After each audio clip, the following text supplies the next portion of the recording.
संजय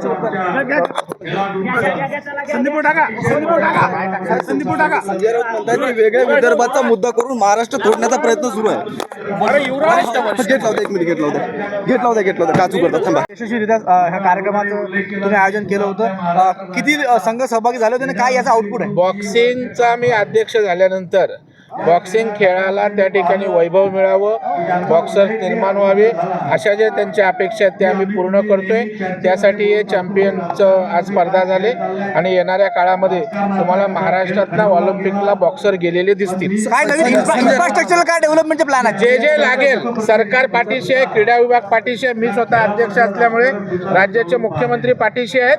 त्यामुळे तुम्हाला येणाऱ्या 6 महिन्यात खेळाचं चित्र बदललेलं दिसेल. संजय राऊत आमच्या राजकीय पक्षांसोबत आमच्या निवडणुका होत राहतील, परंतु आमचं ध्येय एक आहे, युती सरकारचं ध्येय एक आहे की सामान्य लोकांचं कल्याण.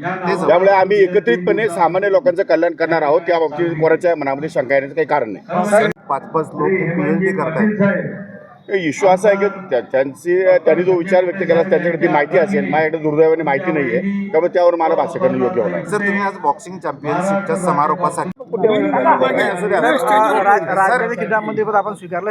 राज्यातील युवकांसाठी किंवा खेळाडूंसाठी काय योजना आहे? आता या संपूर्ण योजना रिवाईज कराव्या लागतील आणि एक प्रकारचा स्पोर्ट्स कोड या ठिकाणी राज्यामध्ये लागू करावा लागेल, जेणेकरून बोगस संघटना, बोगस खेळाडूंच्या नावाखाली बोगस सर्टिफिकेट, अशा प्रकारचे काही प्रकार घडत आहेत. यावरती आळा बसवण्यासाठी सरकार प्रयत्न करणार आहे.